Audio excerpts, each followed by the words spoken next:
शून्यम, शून्य को जो देखने वाला है वो शून्य तो नहीं, नहीं को जो देखने वाला है, कुछ नहीं को जो देखने वाला है वो सब कुछ है, वही सत्य चित्त आनंद रूप है।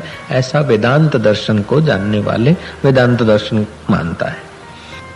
तो उस दर्शन को समझाने के लिए दो प्रकार के ग्रंथ चले, एक है प्रक्रिया ग्रंथ और दूसरे हैं सिद्धांत ग्रंथ।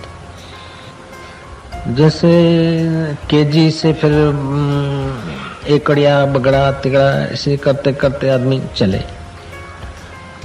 विचार चंद्रोदय, विचार सागर, पंचीकरण, पंचदशी, ये सब प्रक्रिया ग्रंथ है। छोटा छोटा समझा के फिर बड़ी बात, फिर उससे बड़ी, फिर उससे बड़ी, फिर उससे बड़ी, ऐसे उनको प्रक्रिया ग्रंथ कहा जाता है। दूसरे होते हैं सिद्धांत ग्रंथ। सिद्धांत जो लक्ष्य है उसको समझाने के लिए ऐतिहासिक कथाएं कहेंगे, पौराणिक कथाएं कहेंगे, लेकिन फिर कह के बोलेंगे चित्त के फुरने से प्रतीत होता है, चित्त के शांत होने से कुछ बना नहीं। हे राम जी, जगत तीनों काल में बना नहीं। अध्यारोप अपवादाभ्याम, निष्प्रपंच में प्रपंच की कल्पना करें, क्योंकि हम लोग कल्पना में जीते हैं, कहानियों में जीते हैं। हमारा जीवन भी तो एक कहानी है, तो हमारे जीवन कहानी है तो हमको कहानियों में रस आता है।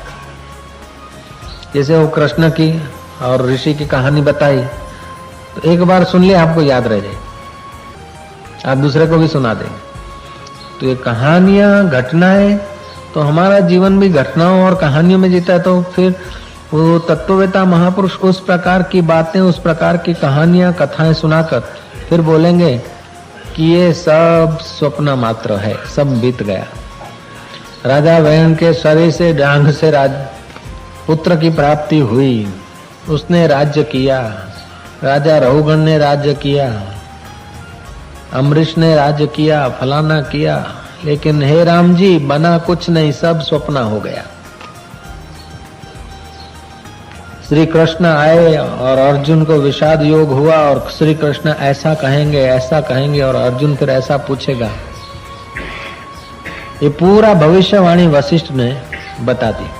फिर कहा कि राम जी बना कुछ नहीं, वही आत्मा कृष्ण होकर मुस्कुरा रहा है, वही आत्मा मलिन संवित है, श्रोता बनी हुई है, शुद्ध संवित है, वक्ता बनी हुई है। ये सब संवित का विलास